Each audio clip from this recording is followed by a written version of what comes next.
and welcome to Full Screen Attack. I'm your host, Vanessa Guerrero, and this is Attack of the Show's movie podcast. Thank you so much for joining us for the first episode, where we get to give G4's staff picks for the virtual video store that is streaming. Joining me today are my co-hosts, Gina Darling and Kassem G. Great to be here. Hi. Long time coming. Long time coming. Podcast. Long time no see. I've missed you guys. And boy, are you the man for the job. I am the guy. You I are am the man guy for this. That guy. I am that dude. I feel like we've spent every waking minute together for the last week, and it's just because we spent forever trying to set up a movie to watch together yesterday. It was its own movie. Yeah. Us trying to watch a movie. Me having a small aneurysm trying to get our smart TV to update, and Gina sitting there like her parents were arguing because they couldn't figure out the Wi-Fi password. But we did it. Kassem was the parent that helps. I was the dad sitting in the back on my phone like, yeah. The kids are doing it. Yeah. We're going to be live streaming these next 3 episodes, and eventually they're going to roll over to where you can listen to them as just an audio only podcast, so we can accompany you on all those drives home or when you're pretending to work at work, but you're actually just going to be listening to this. Oh, I love that. Right? Oh, are you driving right now? Make sure you check your mirrors. Check your mirrors. Did you Drink set some your water. side mirrors? Is that AC running a little too cold? Yeah. Leave room for the motorcycle. Is your blinker left on? You better check. Slow down and give the guy in front of you a berth. Are you at work? Pretend to look busy. Look up. Click, Relax clack, your brow. shoulders. Unclench your jaw. Are you at home with a significant other? You guys been avoiding each other because you had a weird, awkward encounter the night before? Go in there, pop in. Yeah. Say you still love him. Yeah. Order some flowers now and then just listen to this for the rest of the show. Or maybe you're on the toilet and it's taking you a while to finish up. There's loud banging. I mean, like sounds. That's how psyched people are for us to finally have a movie podcast. They're stomping.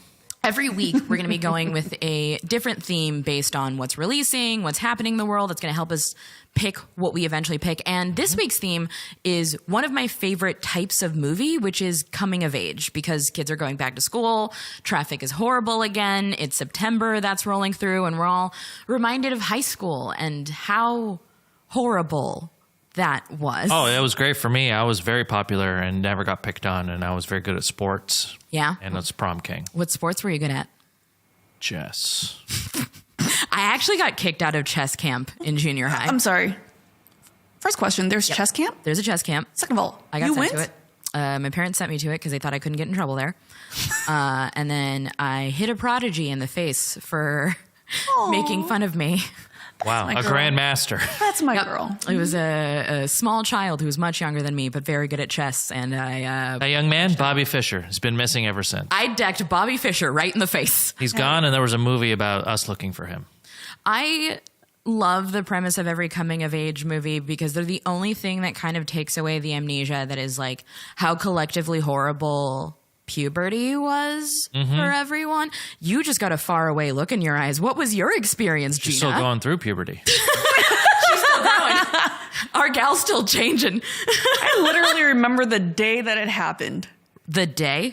Yeah. Oh, the day. The day. Yeah, we were day. we were all there. Yeah, we were all there. It was a whole celebration. Some families actually have a celebration for that. Did you know that? Yeah, my mom took me to Claire's and got my ears re-pierced and bought me a purse. Oh, you actually got some. Yeah, she was just like, welcome to womanhood. Here's a Wetzel's Sorry. pretzel. Here's a Wetzel's pretzel and a glitter purse. Congrats. Yeah, mine took a while. Like you were like the late bloomer of your class. Yeah, mine was like a 3-hour coming of age movie. It took a long time. Yeah, but you know what's funny about this category is that within this category there are categories. Because I had to ask you yesterday. Yeah. What about, because Stand By Me is one that I always think of as my go-to coming of age story. And but it's an iconic one. It's an iconic one, but no school really in it. Yeah. It's all them out in the, walking around by the train tracks, out in the middle of their little town. Finding a dead body. So I had to really think about, well, what's my favorite school one? Because then there's a couple of school ones that I really like. And I'm very happy with my pick, and I am excited to get into it. I wanted to leave everything open from Fast Times to Ridgemont High to Battle Royale, because with all of these, I want anybody to feel free to pick or even justify why something works for it, because you can get like a wide variety of it. And in general, I didn't want to approach it like, oh, we're going to be like the most egg-headed and knowledgeable, but just like your friends at a video store, if they still existed in this time and age, which some do and support them, that it was more joyful than that. And I'm really excited with what y'all picked. I was going to start with mine, but actually, Cass, do you mind if I start with yours? Because I really love your pick, but I actually haven't seen it since I was like a tween. Yeah. And I'm curious to hear how it holds up. And well, it's great. Yes. My pick was Dead Poets Society. Yep. And I picked this because initially I think like The Breakfast Club, is a go-to. Ferris Bueller is a go-to. But for good reason. I really thought about it and I was like, I feel like most people have seen those. Plus, I really have a thing for Dead Poets Society. And maybe it's because I was a little moody kid or whatever, but that movie seemed to have struck me in a way that the other two didn't. The other two big ones. It's got a tremendous leading performance by Robin Williams. And by the way, I rewatched it last night. Still holds up. Robin Williams was younger than I am now. That made me... I had to pause the movie pace for 15 minutes. And think about like the passage of time and your mortality. Now, Gina, you made a face earlier when you said Ferris Bueller and Breakfast Club. And I'm curious to ask about this before we get further into Dead Poets Society. Yeah, bring it. I can't believe you guys put me on a movie podcast because I don't watch movies.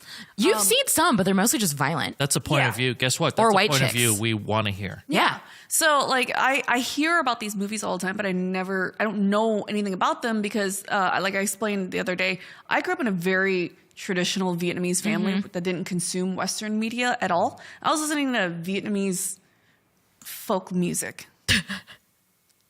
Yeah. So, What's that sound like? You really want to hear? Give me a little It always snippet. starts Give us with a taste. I swear to God. There's a lot of stuff that I watch that starts that way. Yeah, same. And I usually like close the door and make sure that no one's home when I watch those. Headphones on. So that's why like I don't know any of these movies, but I always hear about them. And I have trouble sitting still and watching movies, so I don't watch many. But I do I do know a okay amount, I guess. So that's why it was so hard that we were supposed to pick movies that we want to talk about today, and it's like coming in for a presentation in school and you just never studied or worked on it at all. Well, that's why, similar to like Kassem said, I was excited to have you on because I wanted I didn't want everyone to feel like they have to be like a film school dropout or some kind of like cinephile. We're not cinephiles. We have a boner for media. Okay. Like it's more the take that I prefer. And yours is always an interesting one to me because like I love movies, but I also cannot sit down the entire time. Like I'm watching it, but I'm also like actively like cleaning or like I was about to say whittling, and I've never whittled a thing in my entire life. I've never whittled a thing in my entire life. I don't know why I was about to just say boldly Just go with it. that I Vanessa's knit. a big whittler. No, I I can't even didn't. say it. I'm a big whittler. I love that somebody referred to us as boner files. Welcome to Boner Files. Welcome to Boner Boner File Files. podcast. Yeah. That's a working title. I think it's so fun that you have so many great movies that you're going to get to experience for the first time as like an much older woman. Because when I saw a lot of these movies as a kid, and I liked them, but like now I have such a more of an appreciation for them because I'm a young man as opposed to a boy. You are an older woman. Ancient. An older, the oldest thing in older existence, period. gentleman. No, it's great because you get to experience these for the first time and then just like walk away with a good movie experience. Kassem and I watched them at the ages in which we would make them our entire personalities and be really embarrassing about That's it. right. The Big Lebowski was me from 1999 to like 2003. Every photo of me in my early 20s is both chicks from Ghost World. Either the glasses and the hair or the one that was just trying to be like the normal Scarlett Johansson. Yeah, like whatever the normal chick both or the those weird one work was. for me. Yeah, both amazing. So I haven't seen Dead Poets Society since I was younger. Gina, is that one that you've seen or is that one that you have a blind spot for? Dead Poets Society was, I remember in English class, I don't know if we watched it. Was Oh, it a Captain, book? My Captain. This is a movie they would have made you watch in school. Yeah. Was it a book also? Or no? I don't think so. Okay, then I definitely probably fell asleep. That's entirely fair. This was one that they would like roll out when it was raining and it was just like shut up and stop throwing things at each other and then watch this movie. And similarly, because I had a couple movies like that, they would make us watch Enemy at the Gates anytime that there was. Really? Even with that like Even dirty with the little sex scene. Even with the sex scene. They So had hot. no idea because the teacher would just fall asleep. Oh. But it was one of the like, it's raining and you're watching this now movies. Yeah. And it wasn't until I was like a little bit older, like kind of a preteen, that I was just like, this is actually one of those great examples of when something is so specific that everybody kind of has a similar experience. Yeah. How old were you when you first watched it? Dead Poet Society? Yeah. Definitely in my teens. Yeah. Yeah. I mean, the movie came out in 89. So the movie now is 30. You came out in years 89. old. I came out in 30. You're in 89? Mm-hmm. Yeah. Right out. So this movie is very like pro follow your passions. Art is important. You know, not your parents' vision for you isn't the path you have to take. You know, and every kid's struggle. I think I was telling Vanessa about it this morning. Is essentially. This movie is, I don't know why I'm obsessed with rich white kids at expensive schools. But like, there's something like I'm so far away from it that it fascinates. It's almost exotic because Yeah. it's so far from like an experience that either any one of us would have. Exactly. Anything that's like kind of close to like the Skull and Bones or like a hidden white guy clandestine group. I look at the setting in which Dead Poet Society, I think it's somewhere on the East Coast, but it's one of these old brick schools, right? Yeah. And it's a high school where parents send you off to, like a boarding school. Yeah. And it's a preparatory school to get kids ready to go to Harvard and Yale and Princeton. I think in the beginning they say like 75% of their kids went on to Ivy League schools. And then 100% of them went on to have an anxiety disorder. Exactly. Yeah. To become huge narcissists. And so I don't identify with that setting, but the story and the themes, which is like your parents' ideas of what they want that's best for you versus what you want that's best for you is oftentimes don't align. Yeah. And what does that struggle look like, you know? And have you ever had a teacher growing up that made such an impact on you that it changed the course of your life? And that's kind of what this story is about. Now, it's kind of a sad story. I'm not going to get into too many spoilers here, even though the movie's 32 years old. Definitely watch it. It's currently streaming for free on Roku, the Roku channel. I rented it like a sucker. I paid $4 for it, and it's available to stream everywhere. And if you're one of the 6 people that has Roku, then great. And I should be fair to Roku. More people have Roku. More people have Roku than It's Vudu, the one that nobody has. That's the Walmart one, right. And I'm sure this isn't like a foreign premise for you, Gina, as a Vietnamese woman in the yeah. entertainment industry. I'm sure your parents were like thrilled when that was the when I was playing a surgeon simulator, I was like, I can finally make my family proud. Oh yeah, absolutely. It's I can relate to that heavy because it was always be a doctor and nothing else. As Doctor's in, like, the only option. You're also not allowed to have any hobbies because that's not doctor related. That's distracting from doctor. Yeah. And look where I'm at now. Look at you now. Yeah, we also talked about, in a sad state of affairs. we are as people that are in like entertainment, it's always one of those things where you tell your parents, and like I didn't talk to my parents for 2 years when I told them. You know? Mine gave me an intervention. They were so upset that I wasn't going to finish college that it was like a real pain point in the family, you know, and that's a tough thing to go through. And those sort of themes I really identified with this movie. Plus, it's got an all-star performance by the cast. Like, it's Robin Williams, a young Ethan Hawke, a very young Ethan Hawke. It's also, just this other guy, Robert Sean Leonard, who's kind of like the main kid too. Another dude who's like a character actor. It's like, I know that guy's face, but I will never remember his name. Yeah, he's in House. A lot of people have seen him in House, but everyone is so good. Red Foreman from that 70s show plays his dad. He'll always be known as Red Foreman. He doesn't have an actual name in the universe anymore. I know, it's sad, right? His name's Kurtwood Smith. Red Foreman. That's all I heard. Red Foreman. Exactly. I just said Red Foreman to you. No matter what language you say it in, like no matter what language you speak, when he says that name, it just translates to that language as Red Foreman. Yeah. That's all. That's it's it. Red Foreman in every language. Now, I love that specific type of story for like a coming of age movie, which is like when a teenager first starts to realize that everything in the world isn't exactly what mom and dad wants and that they're their own person and have like a sense of autonomy. Although, Gina, you picked a coming of age movie that is a favorite of mine and a favorite of a lot of people, and maybe one of the most quotable movies. What did you pick? Okay, so before I get into that, I just realized there's a second pick that if you technically think about it, it is a coming of age movie. And what is that? Shrek. Elaborate. Hear me out. I'm hearing you out. I think We are I'm doing open. nothing but hearing you right I think it's like the second or third one where he goes to get the little prince from school that's supposed to take over the kingdom. Yeah. The one that was getting bullied. Remember?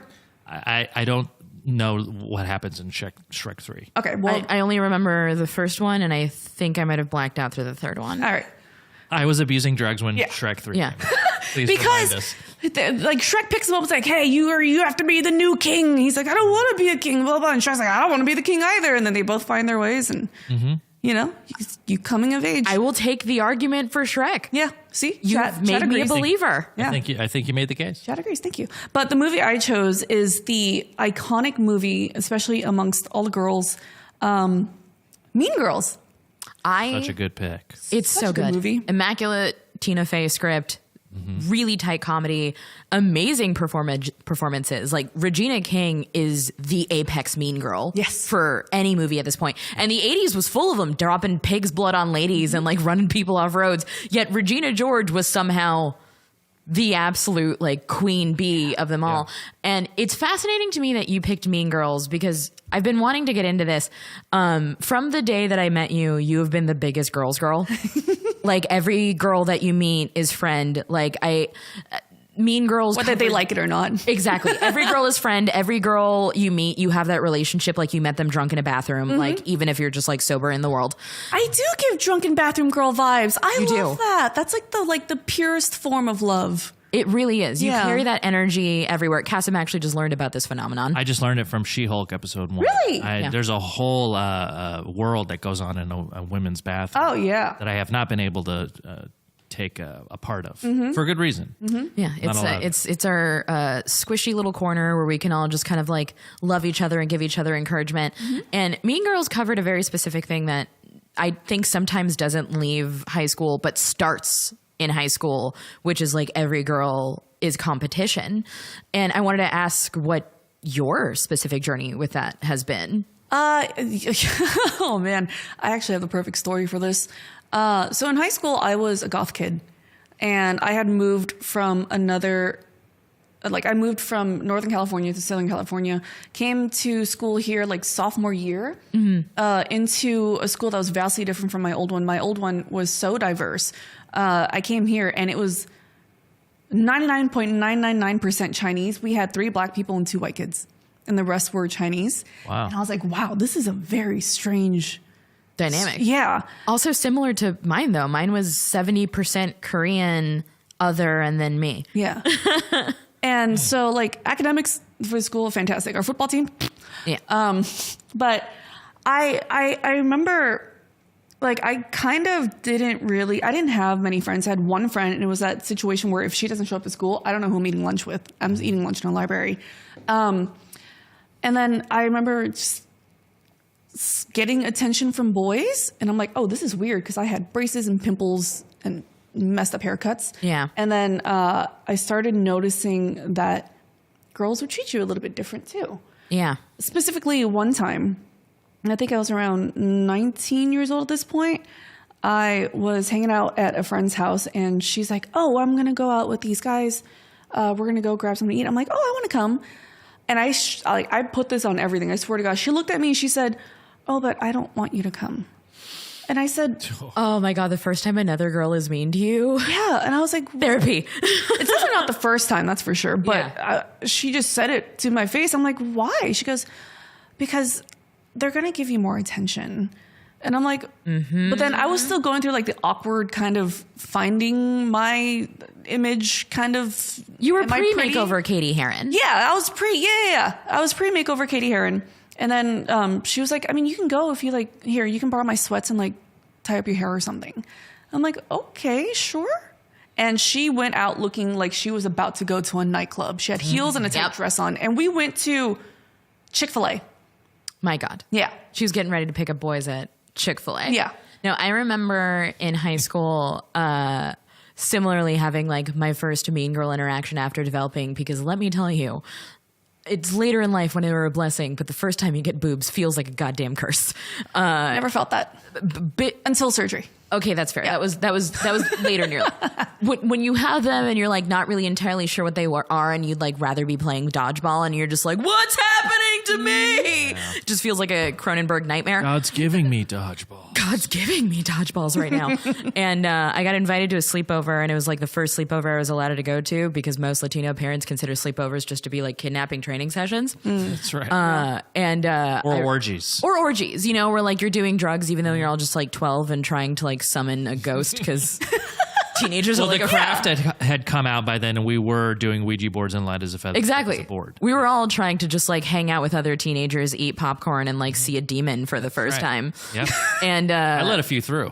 You did? Absolutely. Is this like a figurative demon or yes, like? We'll save this for one of the like a demon or a devil episode. I'm so talk about your episodes. But I have opened a portal and I have had to seek help. I am thrilled to get this. That's crazy. The only time I used the Ouija board, I asked the dumbest question: will I be taller than my cousin? Were you? And I honestly, I think I saw it kind of just shake in anger a little bit because it's like, what a dumb question, and just was obligated to answer like, yes, all right, yes, and yes, I am taller than her. Oh my God. Oh, but long story short, anyways, the girl hosting the sleepover told all the other girls that her mom made her invite me. That's great. In front of me. No. That's so fun to show up with that sort of like history. Yeah. With that entire energy. So the first time I saw it, I was just like, I wish this movie came out a couple years sooner to maybe get all of our our hearts and minds checked. And that one is streaming. If you have not seen Mean Girls before, I just had it in front of me. Prime Lindsay Lohan. It's Netflix. God, yeah. Pre-Middle Eastern accent, Lindsay Lohan. Trying to adopt a child in the streets, Lindsay Lohan. That video where she tried to take a baby. Yeah, weird accent. I remember just watching it and being like, what is she doing right now? Barcelona? Is that the accent? I have no idea. That she's going for? It wasn't English, I'll tell you that. But it's this movie is so quotable. It's still so relevant now. You know, it's still all over TikTok and all that. Like it's Poor for so you, Glenn Coco. iconic that I remember who I went to watch it with, where I sat in the theater. Yeah. It was with my mom and the guy I had a crush on because we were kids and we had to have supervision. Yep. You know, and it's just one of those movies that it's almost like offensive if I hear a girl say she doesn't like that movie. I know, where it's just like, who hurt you? Yeah. What did you go through? Right? Man, those chaperone dates. I accidentally ended up being the chaperone on one in high school. It was two friends that were like super religious, so they were afraid of how bad they wanted to make out with each other. And they made me sit in between them while they like stared at each other, and the movie was The Love Guru. And I prayed that God would kill me right there. Oh my God. Mike Myers, Love Guru? Yes. So I either had to look at The Love Guru or I had to look at two pubescent teenagers. That sounds like terrified of how horny they were. Oh my God. That sounds like something out of Saw. You know, like there's no easy way out. I've got to gnaw my own foot. I would have if gnawing my own foot off would have gotten me out of there. Yeah. I would have made like Raw and just start chewing. Speaking of, I'll come in a little bit. In a hot second.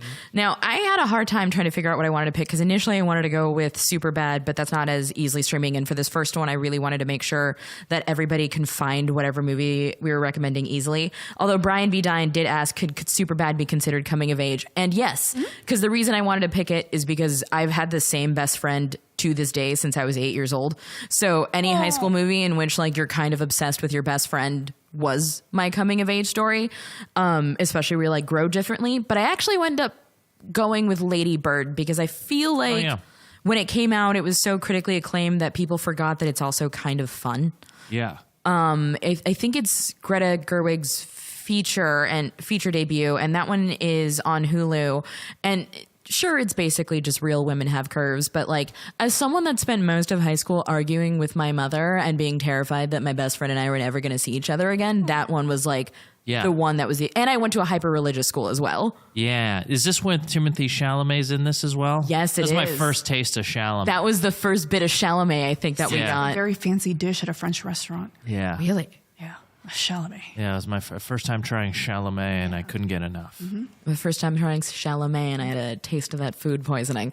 Now, he was perfect for the role because he was like that pretty dirtbag in high school that was just like, how do you get so many girls and you're so dumb? I remember seeing this movie in the theater, and I was like, even though it's about a girl's experience in her relationship with her mother, I was like, oh yeah, this is very believable. This is like, seems like a real, like somebody, it's coming from somebody's like gut. Yeah. You know? Very good movie. It covers how much of an asshole we all were at that age. Yeah. Like we would just say the meanest things to the people that like clothed and fed us and like kept us in their words. Like, I don't want to be like you. And now I'm like, why was I afraid of showing up and turning into like objectively some of the best people that I know? But at the time you're like, I'm never going to be like you, old man.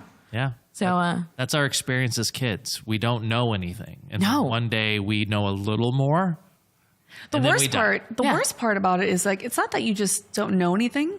The worst part is you think you know everything. You think you know everything. Like teenagers are douchebags. they're so confident about how little they know.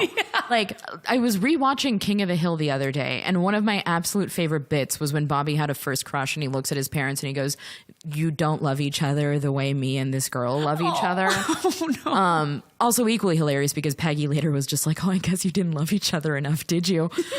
Which is maybe the kind of petty mother that I would be. But like, I remember saying similar to my parents where I'm like, this is the love of my life. And I can't remember their names now. You don't understand. He's a sweaty boy with a sweaty upper lip and he never washes his hair, but I'm going to ruin everything for him. He let me wear his jacket. He let me wear his jacket. What is there anyone in the world out there in high school was there anyone out there that actually had the movie high school experience with crazy parties? And We did have crazy parties. Did you in high school? Yes. God, I was a loser in high school. I never got to go to these. How did they pull this off in high school? They were really rich. Oh, Like I was parents, a lot of money. Really rich kids with absentee parents. I was like the minority that they brought in so they wouldn't get in trouble. And where it's just like, we need like one other than like these two that we have, which is mostly just like rich Korean kids and rich white kids. So we're like, we've got like 3 Latinos and those are the ones. And a lot of the kids had like parents that were gone all the time in like big houses. So there'd just be like crazy parties. I didn't get invited to them, but I would be there. You know, like I'd make my presence known and then I'd be asked to leave after. and like they get Took all the booze. their older siblings to buy them alcohol. Yeah. There's like jumping in pools and 7 minutes in heaven and stuff. Yeah. This is real. The 7 minutes in heaven, I remember, was a real thing. And somebody bottle. asked me if I would play spin the bottle. And then I said, sure. And then I just like walked away. Like I just like left because I was just terrified of like that first experience. And then I actually eventually did have my first kiss at a crazy party. And it was to Superbad. Oh, Yeah, and he mashed his teeth against mine, and I was trying to watch Superbad, and I never really fully watched it until I was an adult.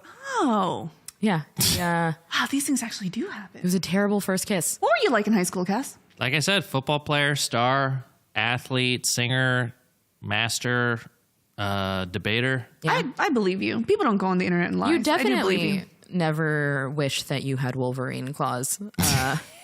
Yeah. The truth is, I wish I had Wolverine claws. Yeah. And I was walking around. I don't know. I had terrible acne, you know. Same. But I went through phases because I was like a chameleon, you know. So I hung out with the Mexicans, and I would wear like knee-high white socks and all white Adidas. I went through that phase. top. And then I would hung out with the surfers, so I just would wear like flip flops Yep. and like Hurley t-shirts. I went through all kinds of like identity crises. You know, I think I had that too, and I feel like that's every immigrant kid using the power of assimilation to just be like, look, I fit in here. I'm a goth today. I'm a surfer today. I'm robbing a Tilly's with you to prove that I'm Yeah. cool. It was That's a still player's how club. my wardrobe is like now. You robbed a Tilly's? Like it's just a little bit of everything. Yeah. Yeah. You have the style of like a SWAT team. A lot of tactical gear, a lot of black. Yeah, no, it's good. You're But also- dangerous. You but- could bust in anywhere at any moment. But also I have like a linen, beautiful, flowy dress that makes me look like I've been in Bali for the last 16 years. Yeah. of my Yeah, life. a lot of range. Sometimes you look like a housewife in a mob movie where you're just like wearing linen and flowing hair and a blowout.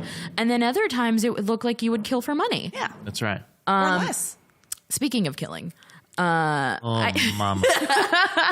I picked a kind of off-kilter coming of age movie, and it is definitely a coming of age movie for this week's movie that we all watched together. We watched it yesterday. Oh my God! Somebody said Gina dresses in January 6th chic. That's great. Thank you for that comment, by the way. We watched this movie together yesterday, and it made me really happy to watch your varying reactions. I have some Discord comments from people that already watched it. Love the Hate said, just finished it. First of all, how dare you? Second of all, how did you find this movie? And third of all, how dare you? Loved it. Super gross. Gagged a couple times. 8 out of 10. Mm-hmm. The movie I picked was Julia Ducournau's, I don't know if I'm saying her name correctly. I need to double check on that. It's a debut feature, Raw. Mm-hmm. And it was a coming-of-age cannibal movie that came out in 2016. I didn't see it until a few years ago, and the second I saw it, I was like, if I saw this any younger, I would have made this my personality. Yeah. I am deeply obsessed with it. But both of y'all watched it for the first time yesterday. What are your thoughts on it? Oh, it had everything. It had boobies. It had cannibalism. Yep. It had butts. It had cannibalism. It had sex. Had a lot of the cannibalism, which content warning if you haven't seen this. Even if you're into horror movies, this will still make a lot of you squeamish. It made a couple people faint in its premiere at TIFF. But Cass, what was your take? This movie, I think the real charm of this movie is like there are some pretty like wildly grotesque moments. It's not like all out gory. It's not. Yeah, it's not as gory as other. It's just some very specifically uncomfortable moments, and I felt like when I was growing up and when I was like going to high school and going through puberty, there was like a discomfort that I had with myself that like I think she plays really well in this, like coming to terms with that she's her sexuality, because you can kind of see this turn with her. Yeah. Like getting attracted to like boys and like trying to figure out like her sexuality. Like, is she going from scared of it to like being afraid to lean into it to leaning into it. Right. And then she's like, I have this thing inside me and like I'm weird and I don't want anyone to know. Then all of a sudden like, oh no, I'm just going to lean into it. There was just a sense of discomfort that I felt really encapsulated like what it was like growing up through puberty. Yeah. Yeah. Puberty feels like body horror when you think about it. Yeah. Where you just wake up and you're just like, this wasn't yesterday. Yeah. This feels like I'm a werewolf. Mm-hmm. Yes. Like why are my arms hairy all of a sudden? Oh God. I got invited to a pool party once. I think it was in middle school. And we were swimming, there was boys and girls. And then one boy jumped underwater while I was like floating on a floaty. And he comes up, he goes, oh no. How come you have so much hair under your arms? Oh yeah. And the rest of the day I sat there like this. Yep.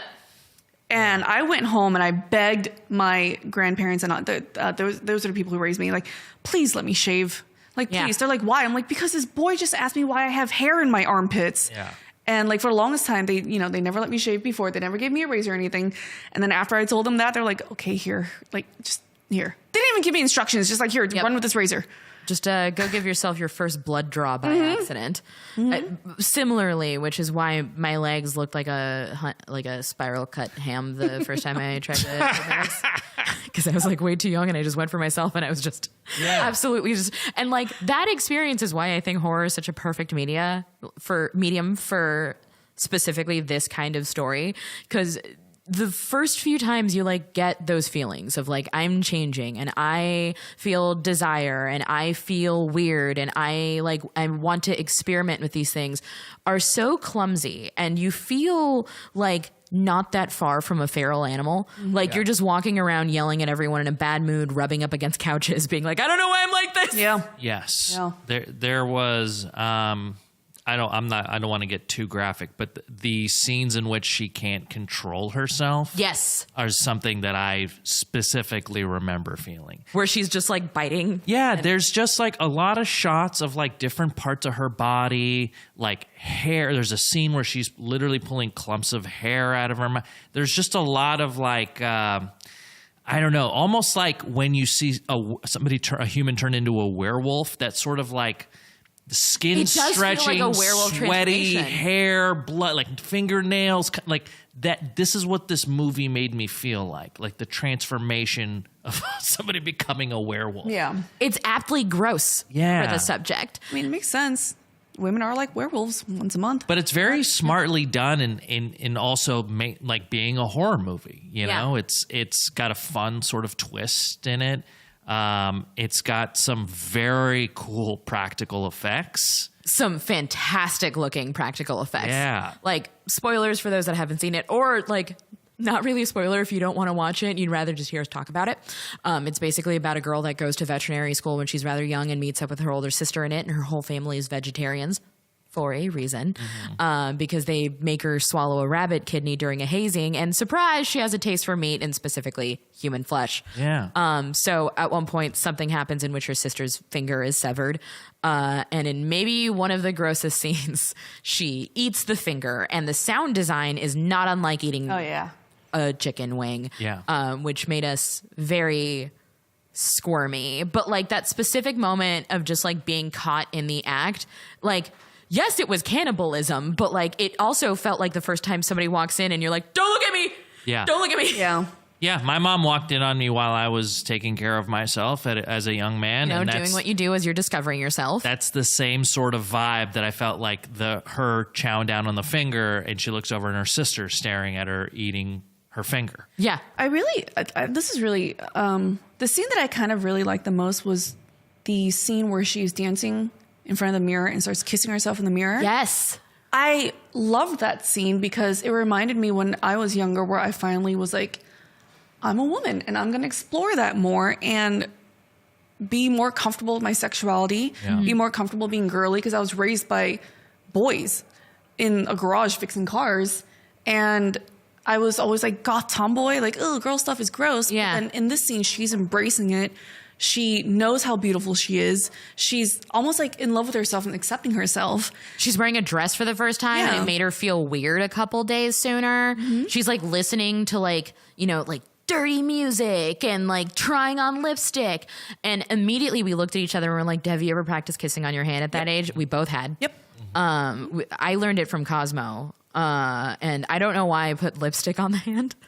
Because I was like, it's my like a face at that point. Yeah. But so I discovered, leaned more into that side after I left my family, just like how she left her family to go to college. After I left my very, very like traditional family, my Vietnamese side, this is when I was given a chance to finally explore myself and understand myself more and understand my more feminine side. And I loved that scene. Yeah. Yeah.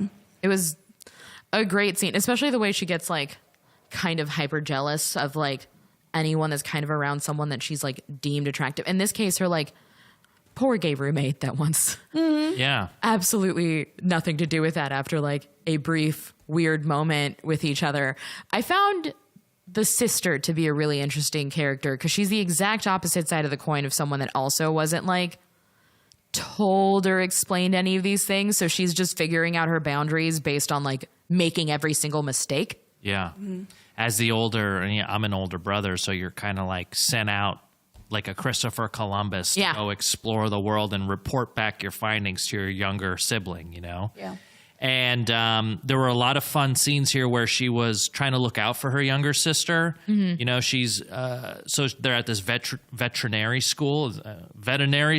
Yeah, that was the part that I found interesting, that it was a school, it was a boarding school to go become veterinarians, but I guess this is like a common occurrence in France because the movie's in French. But they're all dressed like mad scientists. They have like bloody doctor's coats and they like have all this weird writing, which is like a fun sort of detail that they never really go into, but it gave us the sort of like, oh, this school has its own traditions and they do a specific thing to the underclassmen, and as like when you're a senior, you get these sort of privileges. That was all really fun. It built out the world in a fun way. But the relationship between the sister, the older sister, and our main character Justine was fun because it was like they're sisters, but also there were scenes where they were kind of like going at each other. Yeah. And then there's like this sort of climax scene, which I won't get into the spoiler, but there's this sort of understanding that they're both the same. Yeah. And I love that scene. Yeah. It's a really fun. The end of the movie. Are we allowed to go into spoilers? Go for it, because we've already given that spoiler warning, and I know for some great. of you, again, Raw is a fantastic movie. Even if you're into horror movies, this one might make you squidgy. I know Kassem got a little twitchy at certain points. Yeah. Look, there was specifically some of the blood stuff, like the chowing down on the finger. I was like, okay. Yeah. You know what got me? Was her biting into a raw chicken breast. Yeah. That and was taking the one a where bite out of that. Like the first time. Pulling hair out of her mouth like it was a drainage pipe, Like she's a just shower starting drain. a lawnmower. Yeah. That stuff, like, those are things that they were all like one take. So I felt like that actress had to just shove a bunch of hair in her mouth and just pull it out, and like vomit up like 12 feet of rope hair. It was so much. Like a magician. And like, as someone that used to chew on my hair, I was just like, oh my God, that's like such a specific point of body. But feel free to get into okay, so this movie sort of like ends. So you find out that the sister is also a cannibal. Yeah. Okay. And that right after she is caught eating her sister's finger, because there was a wonderful bikini wax scene in which there was a freak accident where the sister had some scissors in her hand and her finger got lopped off. There's this sort of understanding that, oh, my sister is also this way, and now she's looking out for me. And then there's this sort of like Justine is going after the gay roommate. Yeah. And ends up having her first sexual experience with him, and then wakes up in the bed the next day only to find out that her sister killed him. Yep. And chowed down on his leg. Ate that leg. Ate about, I don't know, like 3 pounds of thigh meat off this guy. My favorite thing was when they reveal the leg, I just see Kassem go, Jesus Christ. It was very graphic. That's an image in my head that like I'll remember along with the hair and the chicken breast and the finger. It was a wonderful practical effect. And what happens after that is like, oh no, it's not like, oh no, you killed this guy I like. It was like, all right, let me get you in the shower. You're my sister. Let me clean the blood off of you. And her sister ends up getting arrested. You miss all the unimportant stuff, which I really liked. And it just like moves. And there's like this last scene where she's in prison and there's a glass between them, and they like have this sort of like, like love you, hope I love you, you love me, and we did these things to each other. Even but though you just killed this guy I lived with and ate him, and so they're both kind of monsters. And then a really fun twist is her finding out that her mother is also a cannibal, because her father shows her, who's not a cannibal, by the way, at least as far as what I understand. He's just in love with one. He's just in love with one, which is like, find the person out there for you, because they are out there. There is hope. Yeah. There is somebody for you. The dad essentially shows his chest has got all these scars, and it's, you go, oh, his wife has been a cannibal, and they've obviously had a few tussles in the past. Yeah. And it makes me think it's a kind of a fun world they've built out, like where maybe this is like a thing that's passed down through the females. Yeah. And the mom was kind of probably making her vegetarian to not become a cannibal, because once that hunger, sets in, it's clearly very hard to satiate. It's insatiable. Like, I love the reaction that you had, Gina, specifically to that scene, because the entire time you're like, oh, the dad just has a scar on his lip, because it looks like he had a cleft palate or something that's like, that's what I thought. Common. Yeah, which I think was on purpose, right? It's very much like by design. And then the second he was like, and then the first time I kissed your mother, and he touches the scar, I just hear you go, her too. Yeah. The thing about the movie was, I feel like it was a little bit predictable, at least for me, because I think I called it early on that this is a cannibal family. Oh, yeah. I think like 15 minutes on, which is interesting, because like Cannibal's sister was one that I called. The mother was one that was like not so much. The relationship with the father was like the biggest surprise to me. But this was one where when I was thinking about this specific movie, I was like, I know who I want to watch this too, because I asked you what some of your favorite movies were, and you're like Lady Snowblood and Old Boy, and I'm like, Lady Vengeance, Lady Vengeance, and Old Boy. Snowblood is another movie that's fantastic. Also about a woman getting her revenge, very violent. She has a katana the entire time. It was fun. But I was like, I know If somebody likes watching someone's tongue get cut out of their mouth, Yeah. I know who this will work for. One of my favorite scenes. So I am very, very close to my little sister. I am the older sister that was sent out as Christopher Columbus, and it mirrored us very well. I was like that older sister in the movie where it's like life was wild for me, you know? Whereas my little sister went to private schools, first one to graduate from our family. And she and I, we always got along. We never fought or anything, but I got to see her evolve from a very sweet girl to, hey, I'm going to my first rave. Oh my gosh. The first time they do something kind of adult and you're just like, I don't know if you're ready for it. Literally yesterday you were playing with Legos in my brain. Yeah, exactly. And I'm the older sister. Like I was go-go dancing at raves for like 6 years. And now my sister's going to one. It's like, okay, I'll walk you through this. And so it really mirrored the relationship between my sister and I, or my sister and me. But the scene that I really loved was the scene where they were fighting each other and biting at each other. Oh, yeah. And they were they were just ready to just kill each other. But it came down to them getting held back like a pack of dogs and everyone just watching them like they're some sort of circus freak show. And it just shows that no matter how different they are truly inside alike. They have the secret that no one will ever be able to understand, and everyone will gawk at them if this ever came out. And it was just like this beautiful bonding moment where it's no matter how different you are personally, they were like the same monster. Yeah. Except one was way more reckless and deservingly did get put away.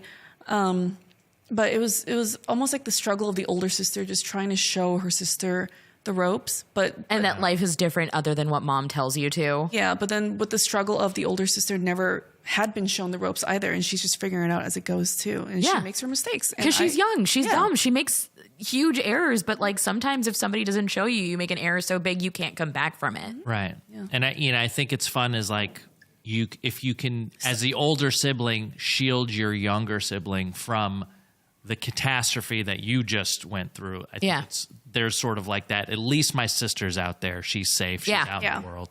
You know, I'm sorry to interrupt, but someone in the chat just said, there's an OG Old Boy? Oh my God. Have they only seen the... You've only seen the blasphemous bullshit that was the new Old Boy? See? Oh, my sweet baby Watch angel. the good one. We'll have the to good have one, a the podcast. Korean one. Joey's headset says she's young, dumb, and full of thumb. That's right.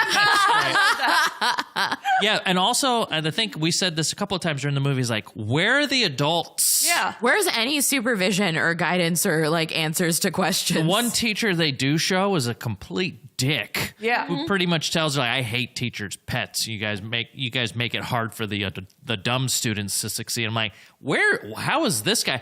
How's it go from Mr. Keating in Dead Poet Society to this guy? These guys have the same job. The last thing I'll say on it is there's a lot of scenes that I've seen in this movie that like I've never seen in another movie, and I love that. I love movies that avoid sort of tropes and cliches. Yeah. And like, you know, in horror movies, they have that scene where like they conspire to like that scene where they run out into the highway and then the car crashes and that's how they get their food. Other horror movies would just build on that scene, you know, and just be like, like we're gonna take the bodies into our shack in the middle of the woods. Crazy set piece. And all they did was they just showed you that car accident and her opening the door, and that was it. And just started like nibbling. Yeah, like we know what happens because we're as an audience we're like smart and we get it. And we can fill in the blanks with our heads. And they filled it in with other scenes that I've never seen before. You know, like I don't think I've seen like a hair pull out scene. I've never seen anyone bite into a chicken breast. Yeah, I've never seen two sisters go at it and one bite the cheek of the other. Those tracking party shots are like the scene with the paint with she gets blue paint dumped on her. Yes, and a guy gets yellow paint dumped on her, and they lock him in a room and they're like, "Don't come out until you're green." Yeah, I wrote that. Crazy. It's so creative. I wrote, "Don't come out till you're green" is a great scene. Yeah, it's like fantastic. There's a lot of great work here. It's if you're just like movies, they don't have to be just horror movies. This is a fantastic movie. I'm also just not like big on like subtitled movies unless it's really good. Yeah. Glad I saw it. That makes me so happy. That actually leads me to my next thing. I'm still figuring out what the rating system would be, but I think I'm just going to tailor it to the movie. So about from 1 severed finger to 10 severed fingers, what is your rating? I would give it a solid 6 severed fingers. As much as I did enjoy the movie, it's one of those movies where I'm like, okay, that was cool, but would I watch it again? No. Would it be something that I would revisit over and over again, like Old Boy and Lady Vengeance? No. And if someone were to years down the line ask like, oh, what's a good like bloody movie? I don't think I would remember this movie enough to mention it, but I did enjoy the movie, but nothing really like stuck out to me that made me go, holy shit, this was amazing. In terms of like what your specific tastes are, because a lot of the stuff that you like is very like high gore Korean vengeance stuff. Yeah. So, and like I said, it was a little bit predictable for me, which kind of killed it for me also, but it was enjoyable to watch. It's like a fun watch. Yeah. I think what I would enjoy the most about it is not the movie itself, but making my friends watch it and just watching their reactions. Like that would be fun. That's truly an experience for me. Yeah. Kassem, how many severed fingers would you give this? I think I would probably go a little higher than Gina. I'd probably put this at 7.5 severed fingers out of 10. So like a knuckle. Yeah, I'd give you 7 and a knuckle. Yeah. Which is not the first time I've said that in my life. Hey. I'm gross. And we all are. Knuckles deep in there. I think if you consider like this a genre movie, fantastic. But I think it's good enough to just be like a great movie. Yeah. I think visually the movie's very appealing. I love the party scenes. It's like kind of reminded me of like the Blade scenes where the camera's kind of moving through and the music is pumping and like you could really feel the room packed in. There's a lot of tightness to it. It's like everyone's kind of sweaty. It's just like I remember having to take a few breaths during the movie. There are images in this movie that I probably will carry with me for a long time. I didn't check my phone a lot, which is usually a gauge of how engaged I am. That's a good sign. Oh, which is opposite because I was on my phone, but then it made me put my phone down. Yeah. Yeah, I really enjoyed it. So, this could be an 8 if for some reason I sleep on it and wake up and I'm even more fond of it. But right now, 7.5. I think I did though. However, like after we watched the movie, I went to the bathroom for a second, and I did have a serious thought in my head, like, God, would I really eat someone? You know, and it came down to yes, but not like in a violent. Because I've heard that it just tastes like pork. Yeah.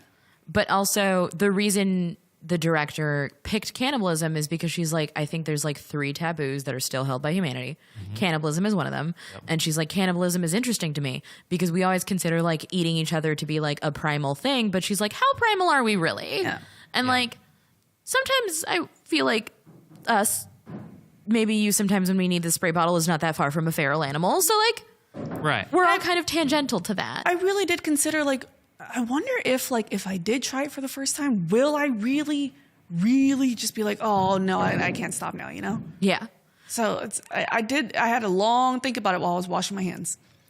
It didn't help that I went to the bathroom and I was also bloody. So and you it were all just tied eating in. pork too. Yeah. You were eating meat the entire time through that. And honestly, I used to call you Iron Stomach, and now I realize that you're the number one at that title. You ate food through the entirety of this movie. I had to keep stopping or warning people to be like, don't have something in your mouth. I did get a lot of warnings. Yeah. I give it an 8.5 for me because I'm now on my 3rd watch. And some movies, I feel like it could go up for me if I rewatch. It goes up with every watch because some movies, I think, once you have the twist, it's not as it's not as surprising. It really hinges on telling you something that you've never heard before. And every time I watch it, I find a new thing that I really like about it. Yeah. And I think because it's so daring for the horror genre that sometimes you get a lot of the same stuff over and over again. But it's also such a big swing for a first-time director to be like, I don't want to do anything that's pleasing. I want to do something that's interesting. And that's the other thing I keep forgetting is that it's a first-time director. It's a first time. What a great it's her first time. That was her, she's done fantastic. shorts before. That was her first feature right at the gate. And then she did a movie called Titan, which is about a woman that bones cars and kills people. That's in my queue. Which feels like a Gina premise as well. So she might have tapped into your mind, but it's a definite. Oh, she's stalking me and she knows what I want. She is the product of Gina's algorithm. Oh, I love that. Gina for the next Julia Ducournau movie. Now that we're wrapped up talking about Raw, I'm going to get into one of my favorite new elements of this podcast, which is a little segment I like to call Let's Get Physical. Especially with everything that's... Let's go for 2. Knock everything out. Especially with everything that's happening with like HBO Max and the merger right now and everything just disappearing from streaming services. And it's always been kind of the case, like, when you see Disney uploads on The Simpsons, it's usually like censored. Lilo and Stitch had a censorship change where instead of Lilo going into the oven, it's a pizza box. So I'm like, I'll make arguments for physical media for that reason, but also... Look, if your kid watches Lilo and Stitch and learns to climb into an oven, is that stupid? That's on you. That's on you. Then the herd. Yeah, that's on you as a parent. Yeah. Like, at that point, and also, who in their house has a pizza drawer? Yeah. Who in their universe is just like, oh, yes, this compartment that I have for my pizzas in my house? Yeah. But also, most streaming services, I think Disney Plus is one of the few that does do it, don't really have those extras that we used to enjoy anymore. Those, not just like cutscenes, but like commentary tracks, featurettes on how it was made. Some even came with like the original TV spots, which are just great for nostalgia. And so... I brought to the table today, since I just watched Nope and I've been thinking about creature features. Arrow Video is releasing a 4K remaster of Tremors. And if you haven't seen Tremors in a long time, it holds up. Why does that sound familiar? It's the one where the graboids that look like worms would come out of the ground, and Kevin Bacon was in it, you know, back when he was like cute and he'd wear those tight jeans and his butt would look really good and he'd have that little nose. I had a little bit of a thing for Kevin Bacon and Tremors.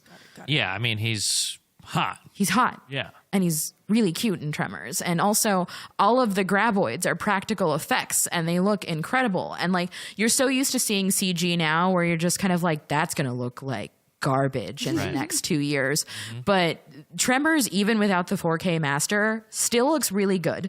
It has a gorgeous new cover and new art that was commissioned just for it. And then it has so many new featurettes, documentary length behind the scenes looks, revisiting old scenes, new commentary tracks, new overdubs. Like, I literally cannot list all of the stuff that it comes with right now. So if you are going to, because I understand physical media is tough to like find space in your home, streaming is able to like give you back your house so you're not, you know, dying under a pile of your stuff.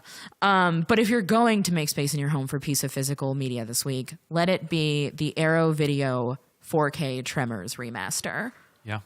Great recommendation. I'm looking at the art right now. It's awesome. It's beautiful, and it literally comes with so much stuff that it makes it worth all of your money. And let me just get to a couple chat questions. Those extras at the end of the movie. What was your favorite one that you like always went straight to that extra for? Mine's embarrassing. It was the commentary track for School of Rock with all the kids. I think I was like, they're my Dodgeball. age. Dodgeball? That's one of my most favorite movies. I love Dodgeball. Yeah, I like whenever Taika Waititi does a director's commentary. As far as I like behind the scenes when they just play like an hour's worth and there's like no narration. It's just the crew. I think all the Pirates movies, like back when the Pirates movies came out on Blu-ray or DVD, I would watch all the behind the scenes of them because it was so much. And it was just Gore Verbinski, the director, and just like Johnny Depp, just like you can feels like you're on the set. Yeah. And the only sounds you're hearing are from what was being said in that moment on the set. And it was so fun to see how like big blockbuster movies like that were made. And I remember, I don't know if that's the one I like the most. I just remember that because it's like film school for people that like don't have access to that stuff. Absolutely. You learn a lot about making movies from the behind the scenes. And sometimes they're just funny. There was one where it was, I think, it was Arnold Schwarzenegger on the Conan, one of the Conan ones. And every single time he appears on screen, he's just like, look at my muscles. Yeah.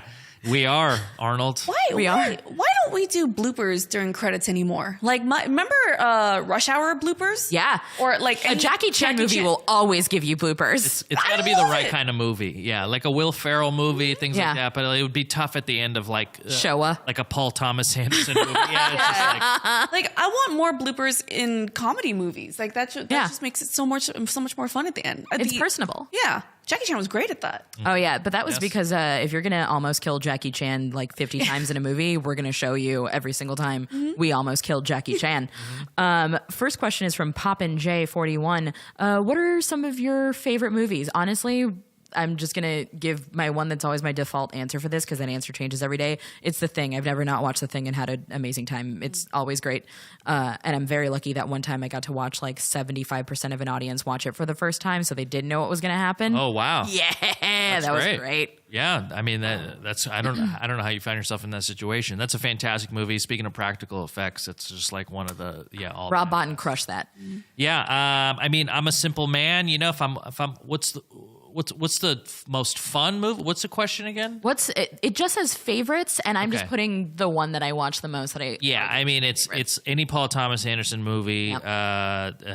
Boogie Nights, There Will Be Blood. Those are like two of my favorite movies. Goodfellas, I've probably watched Goodfellas more than most. Honestly, any other same. movie, 'cause it's just so real. I watch it so much. Is that the one where he betrays them all and he goes into witness? Yes. Oh All my my God. life, I've wanted to be a gangster. I've only watched it maybe like 3 years ago, and I got so mad at the end. I called my dad, who was a former gangster, and I was like, "Have you watched this movie? He narked. This guy's a bitch." He's like, "I know, baby. I know." I'm like, I was upset. Like, how dare you? I think my favorite thing about Goodfellas is how much Karen was also a piece of shit.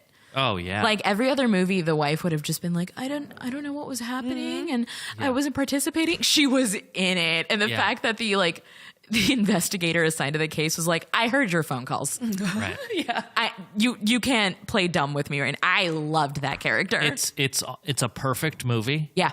And if Goodfellas didn't come out, Casino would be that movie. But because Goodfellas came out before it, it's they're two just amazing. I mean, any of those gangster, like The Godfather, I want to say is like as far as I categorize them like performances, overall great movies. It's like my favorite performance is Daniel Day-Lewis in There Will Be Blood. It also happens to be one of my favorite overall movies, but it's less rewatchable than like a Boogie Nights. Yeah. But like Goodfellas is so rewatchable, but I like the performance in Marlon Brando in Godfather more because I don't think it gets any anything better quite than, like that. Yeah, I mean, I don't know.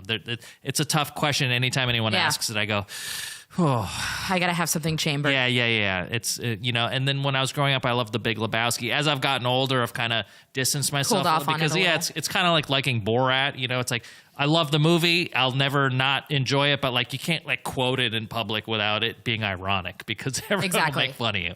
So that's I think a few of my favorite. Well, I mean, like she mentioned earlier, a couple top two, which I still can't decide which one I like the most. It would be between Old Boy and Sympathy for Lady Vengeance. Aside from that, I like the era of dumb humor, like dumb comedy movies, the Adam Sandler era. I miss them so much. So, The Longest Yard, the Adam Sandler one, Dodgeball, Benchwarmers, Grandma's Boy, like that was my favorite time when it came to comedy. And then just a random one out there, Mr. and Mrs. Smith. yeah, The very chemistry. My God. fun. Well, that's the movie that broke up Hollywood's favorite couple. Yeah, it is. And the entire time you're just like, those people are boning. Yeah. They are boning. But also, like, how lucky are we to watch these two Adonises on screen at the same time? Yeah. Exactly. God bless them. Nacho and then, Libre. White Chicks. Oh my God, I love Nacho Libre. Yes. The amount of times that I'll just be sitting at home and be like, ain't got enough. So good. And last question before I wrap us up. Live and Sleazy would like to know, what, if any, film did you walk out on and why Master of Disguise? And it's because it's Master of Disguise. Yeah. Oh, is that the turtle? Am I not turtly enough for the Turtle Club? Yep. I don't know if I've ever walked out of a movie. You get your money's worth. Yeah, right? Yeah, I sit down Farting at in least these to seats. finish my popcorn. Yeah, I don't know. I'll have to think about that. I didn't walk out, but I did check out like brain off elevator music. Just disassociated. It was the worst. Like my friend told us to go watch chose this movie, and he had to apologize to us afterwards. It was M. Night Shyamalan's The Happening. Oh, I remember that being one of the worst movies I ever seen, but I didn't leave. I almost wanted to see how bad it would get. Yeah, there's a guy in my theater in the back row that went, plants!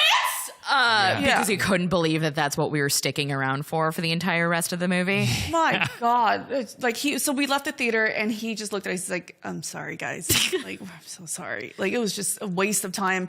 And that was the moment that I decided that I will never watch an M. Night Shyamalan movie ever again. Oh, Alfredo Madigan, the comments said, I love The Happening, and God bless you.